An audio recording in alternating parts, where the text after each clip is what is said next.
ছেপ্টেম্বৰ মাহত সেই সময়ৰ ছেক্ৰেটাৰী দেৱজন শইকীয়া ডাঙৰীয়াৰ নেতৃত্বত দেৱলাল গালোচা GCM ডিমা হাছাও তেখেতৰ নেতৃত্বত এডোখৰ মাটি চোৱা হৈছিল লেকৰ পাৰতে এখন ধুনীয়া ক্ৰিকেট গ্ৰাউণ্ড বনাব পাৰি নেকি কাৰণ ক্ৰিকেট গ্ৰাউণ্ড আমাৰ অসমৰ বহুত আছে কিন্তু এটা বিউটিফুল চিনিক লোকেশ্যন এটা ক্ৰিকেট গ্ৰাউণ্ড অসমৰ অভাৱ আছিলে আৰু আমি সেই উমৰাংচু লেকৰ পাৰত ধুনীয়াকৈ 30 বিঘা মাটিৰ এটা নতুন উন্নত মানদণ্ডৰ 5খন পিচৰ ক্ৰিকেট গ্ৰাউণ্ড বনোৱা হ'ল প্ৰায় 11 কোটি টকা খৰচা কৰি আমি যদি ভালকৈ আপোনালোকে ভালকৈ দেখে যে বিদেশৰ যি গ্ৰীণ গ্ৰাছ গেলেৰী বুলি কোৱা হয় সেই পদ্ধতিৰ গ্ৰাউণ্ড অসমত খুব নাছিলে যদিও থাকে দেখাত ভাল নহয় কিন্তু যিমান বিউটিফুল এটা লোকেশ্যনত যেতিয়া সকলোফালে গল্ফ ফিল্ড আছে লেক আছে তাৰ লগত 15,000 মানুহ বহিব পৰাকৈ গ্ৰীণ ফিল্ডৰ গেলেৰী আছে মই ভাবোঁ খুব এটা অত্যাধুনিক ধুনীয়া গ্ৰাউণ্ড তাৰ লগতে 5খন পিচ আছে আগন্তুক সময়ত ৰঞ্জী খেলকে লৈ আমি বিভিন্ন খেল অনুষ্ঠিত কৰিব পৰা যাব এখন ভাল অসম ক্ৰিকেট সন্থাই অনুষ্ঠিত বনাইছে আৰু ভৱিষ্যতে অসম ক্ৰিকেট সন্থা আৰু ডিমা হাছাও ক্ৰিকেট এছ'চিয়েশ্যনৰ লগত যৌথভাৱে আমি পৰিচালনা কৰিম আগন্তুক সময়ত ডমেষ্টিক খেল হওক মুখ্যমন্ত্ৰীক কৈছে ভাল ইণ্টাৰনেশ্যনেল প্লেয়াৰ ধোনী বা বিৰাট কোহলি নিচিনা ষ্টাৰ প্লেয়াৰকে মাতি প্ৰমোশ্যন কৰিব যাতে আগন্তুক সময়ত ধৰমশালাৰ নিচিনা সমান নহ'লেও খুব ধুনীয়া চিনিক গ্ৰাউণ্ড এখন আমি এছিয়াৰ পৰা বনোৱা আজি মুখ্যমন্ত্ৰী ডাঙৰীয়াই আৰম্ভ কৰিলে আগন্তুক সময়ত আমি খেল অনুষ্ঠিত কৰা হ'ব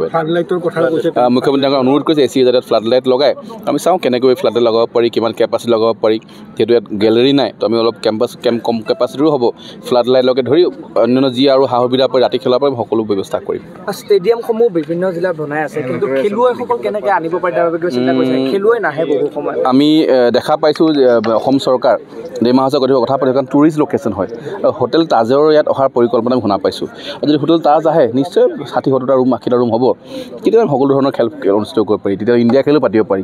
কিন্তু মই নকওঁ যে এতিয়া ইণ্ডিয়া খেল হ'ব বুলি কিন্তু ডমেষ্টিক লেভেলৰ খেল বুলি অসম মুম্বাই খেল হ'ল এতিয়া মুম্বাই টিমতো আধা ইণ্ডিয়ান টিমে খেলে যদি অসম পাঞ্জাৱ হ'ল তাৰ আমাৰ ইণ্ডিয়ান টিম প্লেয়াৰবিলাক বহুত প্লেয়াৰ আছে বা আগন্তুক সময়ত BCCI ৰঞ্জী লেভেলৰ খেল অনুষ্ঠিত কৰিম তাৰ পৰা আমি নেক্সট পৰিকল্পনা যাম কিন্তু আমি ভাবোঁ যে ৰঞ্জী খেল খেলাও এটা খুব ডাঙৰ চেলেঞ্জ হ'ব আৰু মই ভাবোঁ ধুনীয়াকৈ অনুষ্ঠিত কৰিব পৰা যাব খুব ধুনীয়া গ্ৰাউণ্ড ফিজিকেল এডুকেশ্যন বিষয়ত ডিগ্ৰী পাঠ্যক্ৰমৰ কাৰণে অসম তথা উত্তৰ পূৰ্বাঞ্চলৰ প্ৰথমখন শিক্ষানুষ্ঠান অভিৰুচি ইনষ্টিটিউট অৱ ফিজিকেল এডুকেশ্যন 2 বছৰীয়া ফিজিকেল এডুকেশ্যনৰ BPEd পাঠ্যক্ৰম আৰু 4 বছৰীয়া BPES পাঠ্যক্ৰমৰ বাবে নামভৰ্তি চলি আছে বিতংকৈ জানিবৰ বাবে আজি যোগাযোগ কৰক যোগাযোগৰ নম্বৰসমূহ হৈছে 9435100098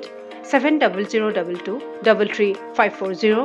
88765210998 website www.aipguwahati.in